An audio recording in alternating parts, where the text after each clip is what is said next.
আসসালামু আলাইকুম সম্মানিত প্রিয় দেশবাসী, আমাদের গোপীনাথপুর কেন্দ্রীয় জামে মসজিদের সামনে আমাদের যে মানববন্ধন তা অল্প কিছু সময়ের মধ্যে শুরু হয়ে যাবে। যে যেখান থেকে সংযুক্ত হয়েছেন লাইভটি শেয়ার করে দিবেন, যাতে করে দেশবাসী সকলের কাছে এই লাইভটি পৌঁছে যায়।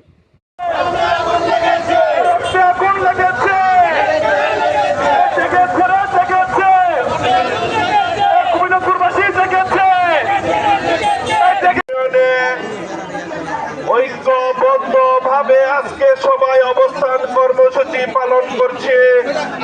যারা গোপীনাথপুরকে বিভক্ত করার ষড়যন্ত্রে লিপ্ত হয়েছে তাদেরকে হুঁশিয়ার করে দিয়ে বলতে চাই, কসবা যদি উপজেলা হয় তাহলে গোপীনাথপুর হচ্ছে কসবার হৃৎপিণ্ড। এই গোপীনাথপুরকে কখনো বিভক্ত হতে দেওয়া যাবে না। আমরা প্রস্তুত আছি, আমরা রক্ত দিয়ে হলেও এই গোপীনাথপুরকে রক্ষা করবো ইনশাআল্লাহ। এবং আগামী দিনে এই গোপীনাথপুরকে যারা ষড়যন্ত্রে লিপ্ত হয়েছে আমরা তাদেরকে হুঁশিয়ার করে দিয়ে বলতে চাই, আপনারা যে কর্মসূচি হাতে নিয়েছেন গোপীনাথপুরকে বিভক্ত করার জন্য, অতি দ্রুত গোপীনাথপুরে এসে গোপীনাথপুরের মানুষের কাছে হাত জোর করে ক্ষমা দেওয়ার জন্য অনুরোধ করছি।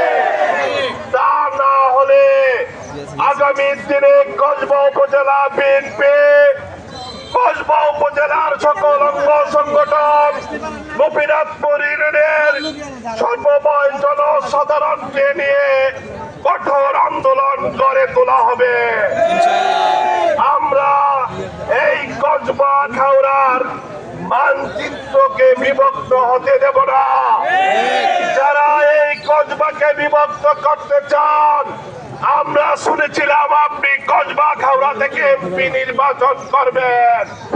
কসবা খাউড়ার জনগণ বুঝতে পেরেছে আপনি এখানে এমপি হতে আসেননি, আপনি এসেছিলেন কসবা খাউড়াকে বিভক্ত করার জন্য।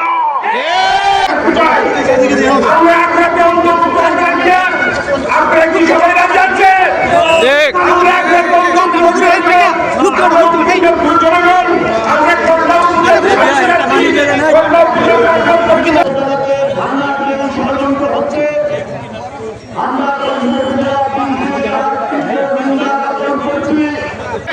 কসবা খাউড়াকে ভেঙে টুকরো করার ষড়যন্ত্র করছে।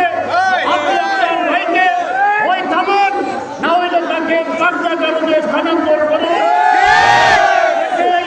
এই কসবা গোপীনাথপুর কসবার সাথে ঐক্যবদ্ধ ছিল এবং থাকবে। বিভক্ত করতে পারবে না। গোপীনাথপুর ইউনিয়নের এক পুরো মাটিও আখাউড়ার সাথে যাবে না। এই প্রতিবাদের ভিত্তিতে আমরা এখানে এক হয়েছি এবং জনাব কবির আহমদ ভূঁইয়াকে বলছি, আপনি অন্য জায়গায় গিয়ে পাগলামি করেন, বিদেশ ছিলেন, বিদেশ চলে যান। এই কসবাতে আপনার কোনো স্থান নাই। আপনারা যে পাগলামি করেছেন, এই পাগলামি সকলে জেনে গেছে। আপনি বিভিন্ন কর্মসূচি দিয়ে মানুষকে বিভ্রান্ত করেন, এই বিভ্রান্ত স্থানে কসবা খাউড়াতে নাই। আপনি আপনার জায়গাতে চলে যান। আপনার ভাইকে ব্যবহার করে আপনি যে আমাদেরকে বিভ্রান্ত করছেন তার তীব্র প্রতিবাদ জানিয়ে আসসালামু আলাইকুম। জনাব কবির আহমেদ ভূঁইয়া, আপনি আগুন নিয়ে খেলা করবেন না। আপনি যদি এইভাবে কসবাকে বিচ্ছিন্ন করতেন, কসবাতে আপনাকে ঢুকতে দেওয়া হবে না, আপনাকে কসবা থেকে অবঞ্চিত ঘোষণা করা হবে। আমার প্রার্থী নয়, মুশফিকুর রহমান জনাব তারেক জিয়া কর্তৃক মনোনীত প্রার্থী।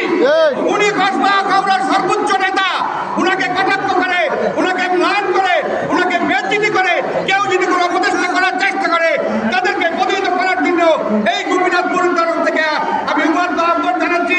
আসুন, আমরা এখনো সময় আছে, ঐক্যবদ্ধ হই আর এই তথাকথিত অপশক্তিকে প্রতিহত করে 25 জানুয়ারি নির্বাচনের মতো তাদেরকে আবার আমরা পরাজিত করি। আমি বলতে যাব, কবির আহমেদ ভূঁইয়া জনাব তারেক রহমানের এই APS2 জনাব সানি ভাইয়ের বড় ভাই।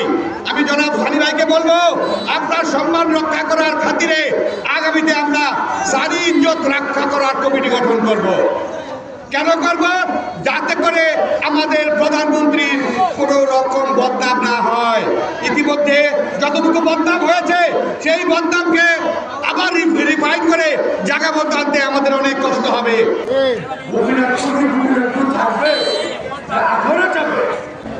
উপজেলার সর্বস্তরের জনগণ আমরা আমাদের ভূমিরা পূর্ববাসীর পক্ষে আছি আপনারা জানেন আজকের এই কর্মসূচি গত শুক্রবারেও আমরা একটা কর্মসূচি পালন করেছি। গত শুক্রবারের কর্মসূচির অংশবিশেষ হিসাবে আহমেদ ভূঁইয়াকে আমরা কুমিরাপুর ইউনিয়নবাসী আলটিমেটাম দিয়েছিলাম যে আগামী এক সপ্তাহের মধ্যে যদি আপনি সোশ্যাল মিডিয়ায় এসে আপনার এই পাইতারা উন্নয়ন না করেন তাহলে আমরা আগামী শুক্রবার 12 জুন শুক্রবার আমরা দ্রুত আন্দোলন রাখি। সেই আন্দোলনের অংশ হিসেবে আজকে আমরা এই মানববন্ধন পালন করছি। আমি জনাব কবির আহমেদ ভূঁইয়াকে অনুরোধ করে বলবো, কবির আহমেদ ভূঁইয়া সাহেব, আপনি কুমিরাপুর ইউনিয়নকে নিয়ে যে পাইতারা শুরু করে দিয়েছেন, আমরা কুমিরাপুর ইউনিয়নবাসী সেই পাইতারা কখনো মেনে নিব না, নিতে পারি না, নিতে দেওয়া হবে না। কারণ কুমিরাপুর ইউনিয়ন কসবা আখাউড়া উপজেলার মধ্যে সবচেয়ে সমৃদ্ধিশালী, ঐতিহ্যবাহী এবং সবচেয়ে বড় ইউনিয়ন। এই ইউনিয়নকে নিয়ে যে কটাক্ষপূর্ণ বক্তব্য আপনি দিয়েছেন, ইউনিয়নের জনগণের হৃদয়, মানুষের হৃদয়ের মনে আপনি দাগ কেটেছেন। সেই ভাবেন না, আপনার এই বক্তব্য যদি আপনি সামনাসামনি দিতে পারতেন তাহলে আপনি বুঝতে পারতেন যে কুমিরাপুরবাসী কেমন কুমিরাপুর ইউনিয়নকে ভালোবাসে। আমরা কসবাই ছিলাম, কসবাই আছি, কসবাই থাকবো এবং আপনার যত রকমের পাইতারা আছে সব পাইতারা রুখে দেওয়ার জন্য আমরা কুমিরাপুরবাসী স্বতঃস্ফূর্তভাবে বলিষ্ঠ আছি এবং হুঙ্কার দিয়ে বলতে চাই, কসবার মাটি কুমিরাপুর ইউনিয়নের মাটি কসবাতে ছিল, কসবাতে থাকবে এবং আমরা তার জন্য নিজের রক্ত পর্যন্ত মিলিয়ে দিতে রাজি। আমরা কসবা থেকে বিচ্ছিন্ন বলতে চাই, আপনার খেলাও শেষ, মেলাও শেষ। ফেব্রুয়ারি কসবাজার পায়তারা চলবে না, কসবার গতিতে চলবে, কসবা চলবে, কসবার এক মুজিবুর রহমান সেই আহ্বানকে আমি আমার বক্তব্য শেষ করছি।